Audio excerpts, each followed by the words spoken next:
Thanks so much for joining the Occupational Therapy Physiotherapy Assistant webinar today. My name's Megan McDonald. I'm one of the student recruitment coordinators here at NSCC, and I'm glad that you could join us today. We're going to be sharing lots of information. I have some faculty members from the program that will be joining me in a moment, but I wanted to get everything started today with a couple of welcome messages.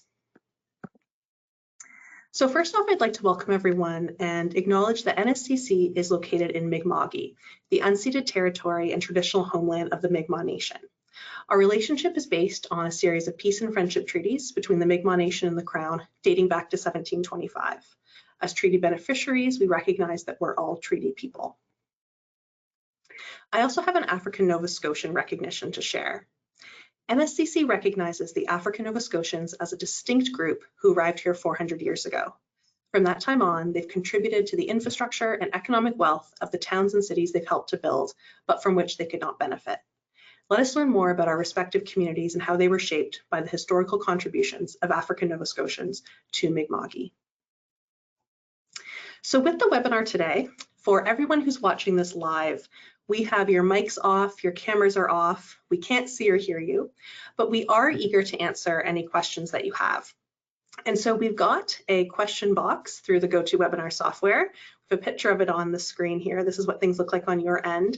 So as we're going through the presentation today, feel free to type in any questions that you have, and we'll make sure that we save some time at the end of today's presentation to answer those. Now, if we say don't have time to answer all of today's questions, or maybe later on you have questions that you'd like to have answered, you're welcome to email us at the recruitment department. We've got the email address on the screen, recruitment@nscc.ca, and I'll make sure that I show it on the last slide today before we say goodbye.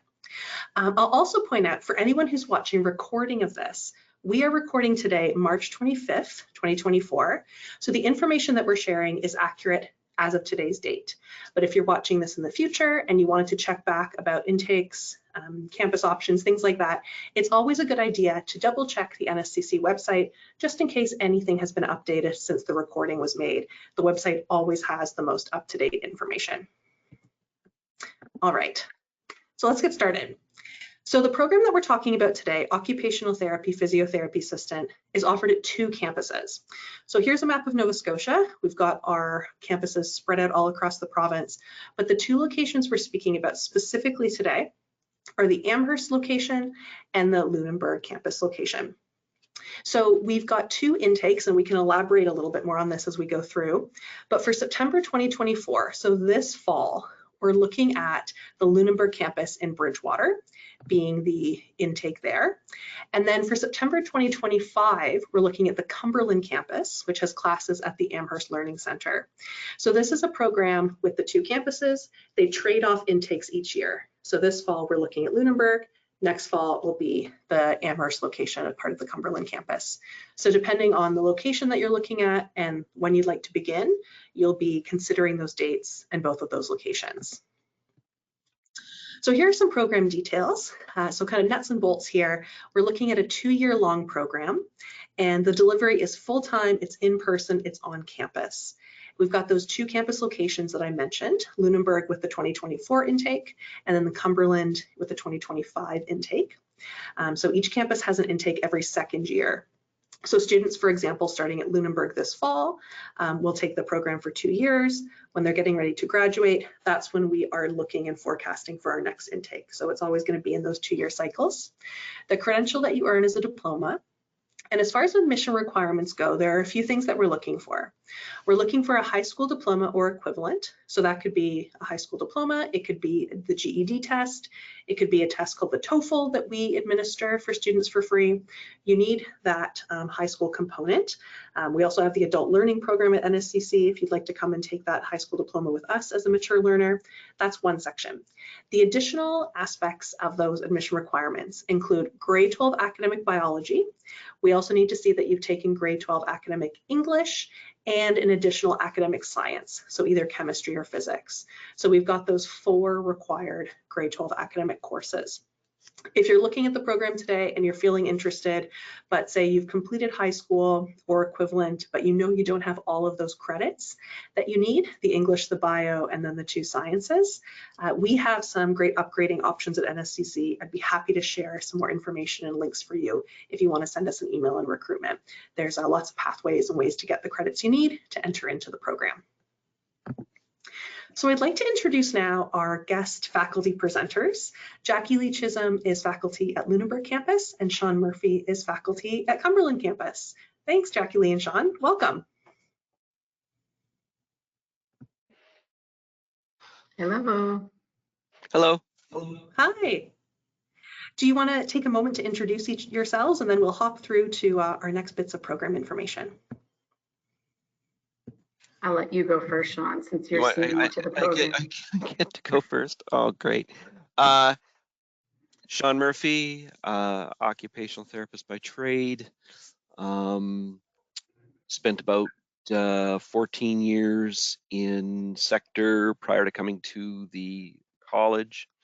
I've been here now for 15, teaching in Amherst on the occupational therapy side of the OTA side of the profession. And I'm Jackie Lee. I did about 16 years of private clinic work prior to coming to NSCC. I'm the physio side of our program here at Lunenburg campus. So sort of opposite Sean. Sean looks after the OT side of things in Amherst, and I look after the physio side of things in Lunenburg. Great, thank you. So we'll have a well-rounded perspective today with both of you coming from different aspects of the program. I was hoping we could start off with you two sharing a bit about what the role is of the OTA PTA in industry. Sure, so I can start here. So, as you can see from the overhead here, so the role of the assistant is to work with the OT and the physiotherapist to develop and sort of give a program to the client, and this could be anything from physical or mental conditions, and you're always under the direction of a physio or an OT. You're a very important part of the healthcare team, and you wouldn't necessarily be working one-on-one with the physio and the OT at all times, but they are the ones who will do the assessments and sort of delegate your roles and responsibilities. Your role is increasing all the time. You've got lots of hands-on interventions, and your goal is to improve people's quality of life and to help with the PT and OT treatment. Okay. The only thing I'd add to that, I don't know if I'm skipping ahead by saying sort of the areas that people would work in. Am I okay to talk about that here? Definitely, yeah. That's great. Okay. And so that might mean working with the elderly, working in pediatrics, the very young, everyone in between. You could be working in a private clinic. You could be working in a hospital. You could be working on a general med floor. People in orthopedics, private long-term care, all sorts of areas. If it rubs up against the medical profession in some way, you could be working in that area.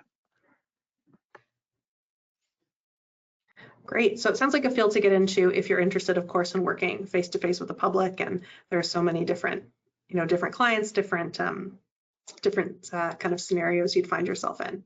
Wonderful. So here's a list of courses that students take in the program. A little bit of kind of context here for anyone who's maybe taken like a university program before, for example, where you're coming through and you're picking and choosing the courses that you're taking as part of your schedule. At NSCC, because your class sizes are small, because you're moving together through the program as one cohort, the schedule that you have is something that's given to you. So you would not so much be picking and choosing your courses, but really attending the courses that are given to you in your schedule, everyone attending together in your class. Are there any classes here that you want to highlight just to give folks an idea of the kind of learning environment, what it's like in the classroom, and the type of material that's covered?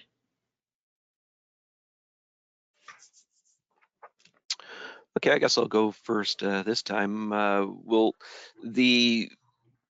If you go start at the left-hand side and read down the column, uh, first term is a lot about foundational rehabilitation and medical science. There's a lot anatomy, physiology, functional anatomy, which is the use of muscles and that sort of thing across joints during different activities, growth and development from the newborn to death. Exercise and foundations and rehabilitation introduces people to both professions, your role and scope of practice.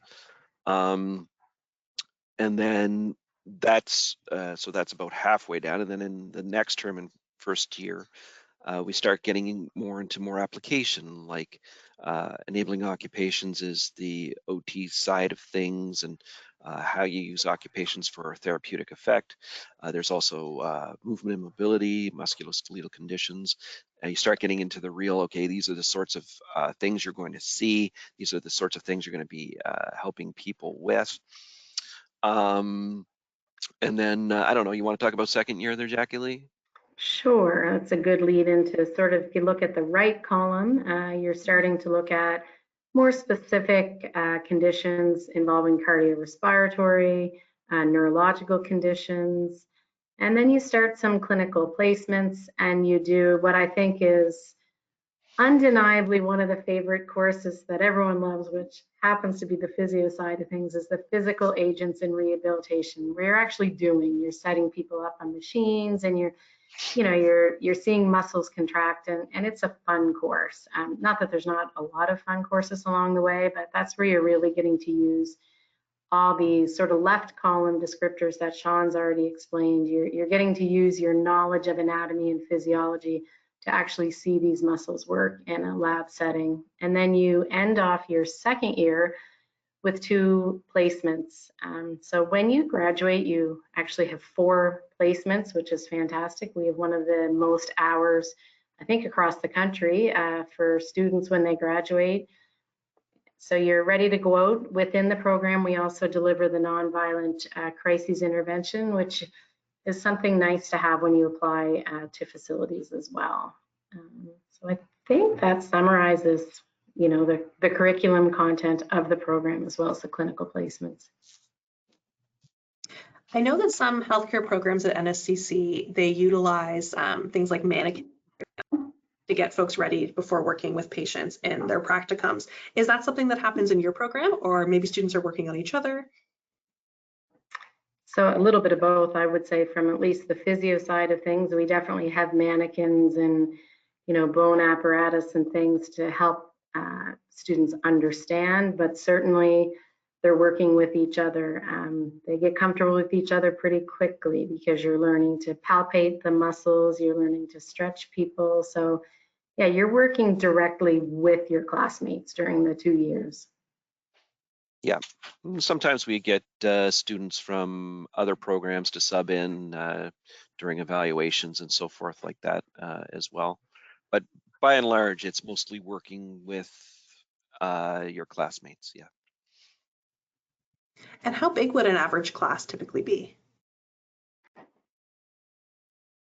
It varies. Certainly we varies, take yeah. each program can take up to 20 students. So that's usually a good number. It can, be less than that sometimes, but that certainly would be a good number to have in the program.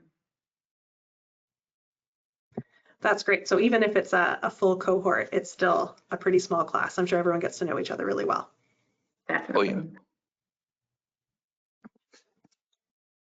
So in terms of, we're talking a bit about the clinical placements and of course working on all of the skill building in the classroom. Can you expand a bit on the kind of skills that students are learning and how that works? I mean, clinical placements are a really exciting part of the program. It would be great to hear a bit more about those. Well, I'll go first on this one. Yeah, you go first. Yeah. Okay. So students, as Sean indicated earlier, when they graduate, they're going to have the skills to work in a variety of settings: hospitals, long-term care facilities, schools, private clinics. And they're going to have the ability to work one-on-one with clients. They could be doing group exercise programs. They could be working in someone's home, for example. That's more of the OT side of things, but making sure that someone's home is safe for them to return to. Helping with their activities of daily living. So when they're on their placements, they get a variety of these opportunities, because the hope is always that the students get to do, you know, at least one long-term care, one hospital. Some get to do a private, you know, and some are lucky enough to do some home care hours as well. So probably forgotten some, Sean, so feel free to jump on there. Okay. It's a mix of OT and PT time. At least a minimum, there's 4 placements, at least one at a minimum needs to be in one profession or the other. We always strive for an even split of them, so that 2 OT placements and 2 PT. They happen all over the province. So students can typically expect to travel for some of them. And they are in a wide variety of environments and places. We try, like Jackie Lee said, to give people as large an exposure as possible. Even in 4 placements, it's impossible to cover the entire breadth of what's out there. And so we do our best to make sure people get a variety of things during their time here.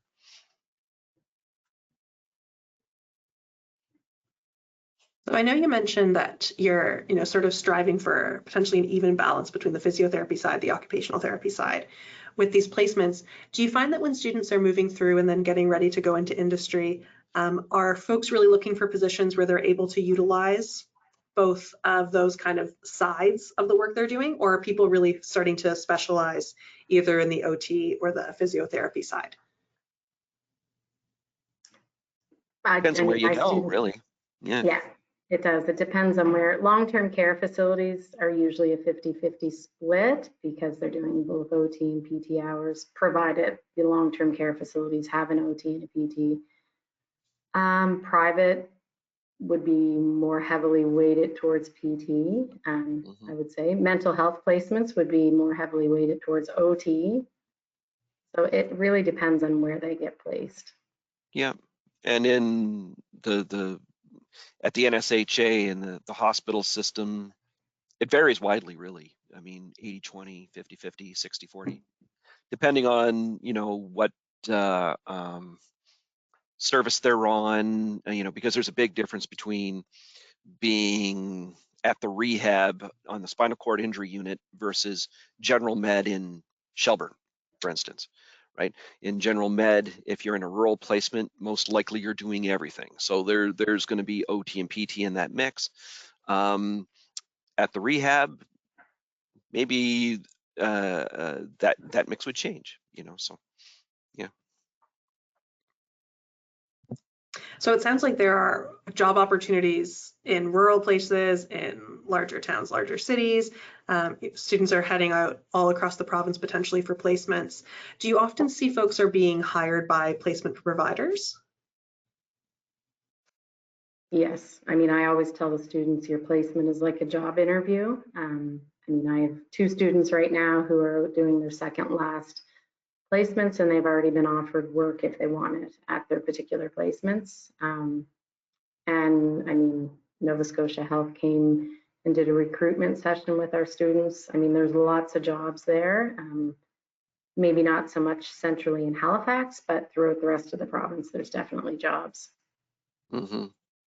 Yeah, we've even had speech language pathology, Nova Scotia Hearing and Speech come recruiting our students because the competencies are very close, and they are in need of people, and said they would train people on the skills part on the job.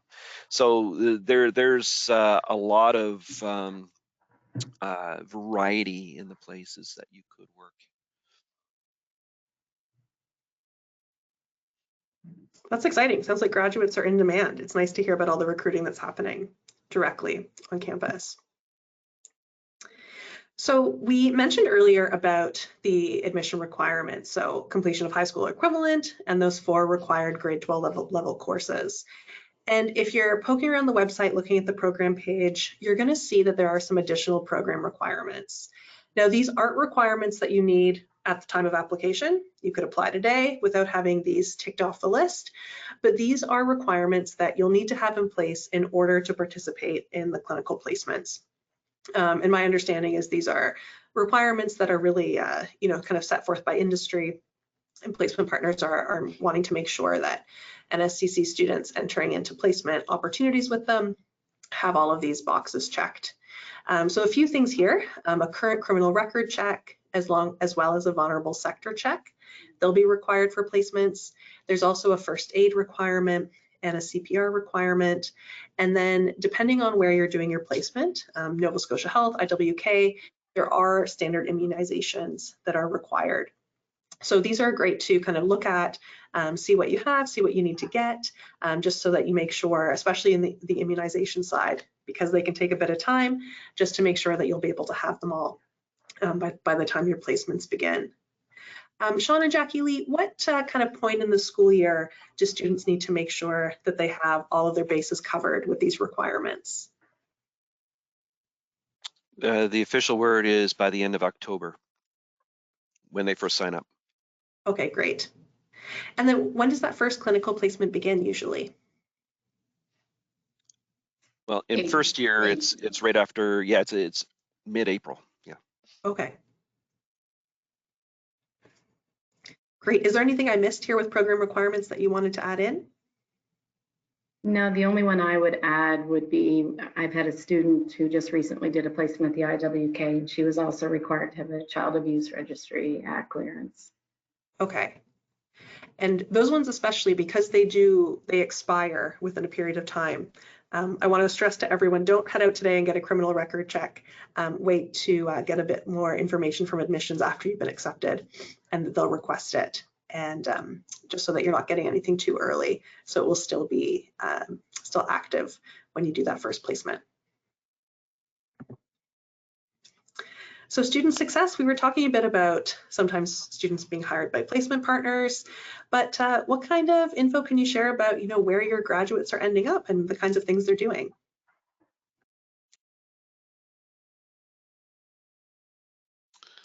Let's see.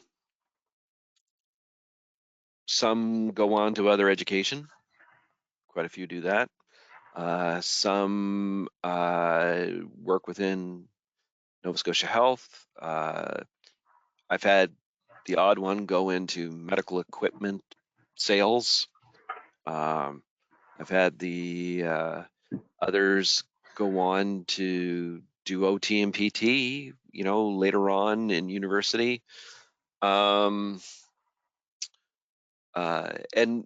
people work in all different sectors, locally, long-term care, community, community health. I don't know, Jackie, can you think of anything else? Yeah, no, I think you've gotten it all. I mean, private clinics, which is community long-term care.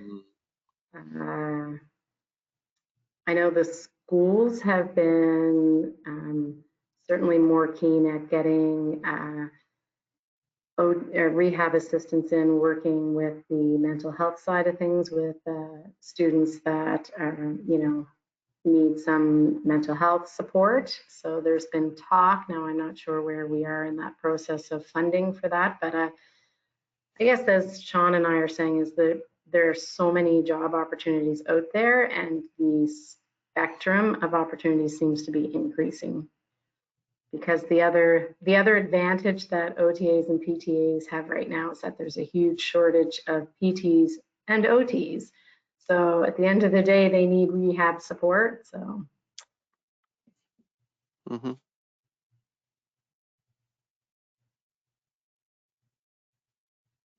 Yeah, that's great to see that there are so many different opportunities.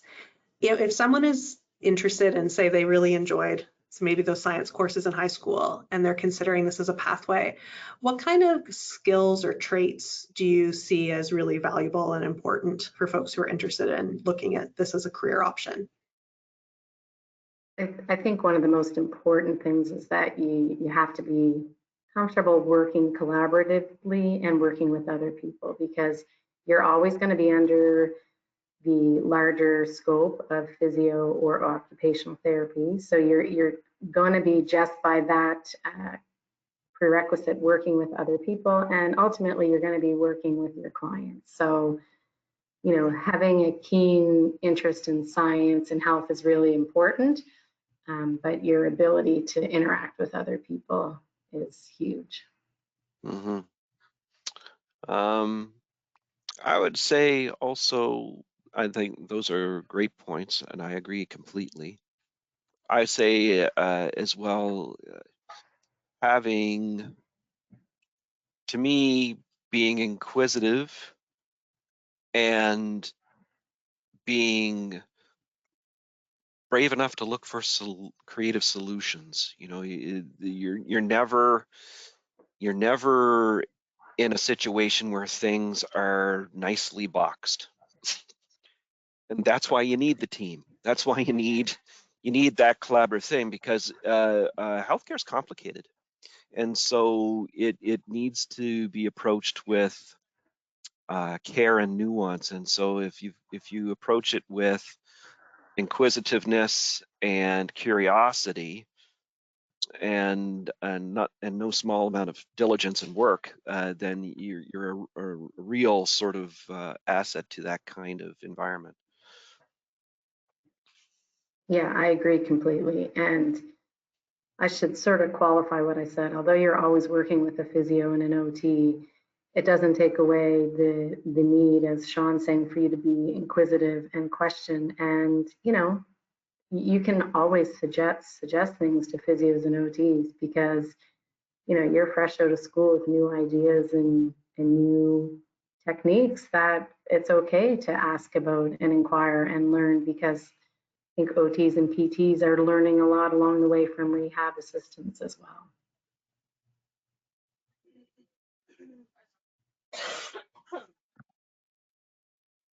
So moving into program costs, we have a couple slides here that cover tuition and some additional costs for everyone to consider. So first up here, we've got two tuition rates, one for domestic students and one for international students. The tuition costs for September 2024, they're going to be announced on our website soon, but we've got the 2023 costs here just as a bit of a guideline for you. So this is the base tuition. There are some additional fees that you'll need to consider as well. So there are some additional kind of program costs I'll show you on the next slide, but also things like just general kind of student fees and things like health and dental benefits if you don't already have coverage. So if you want to see a breakdown of all of this, we have the URL on screen here, nscc.ca/program fees. You'll be able to find the a bit more information about those kind of general tuition plus fees there. But then when we're looking specifically at this program, there are some additional costs that are all outlined through a link in the tuition section on the program page. So we mentioned earlier things like those immunizations, the record checks that you'll need to get. We've got some prices here for estimated amounts you'll need to spend on textbooks in year 1 or year 2. And you'll see those expenses in year 1. This is a longer list.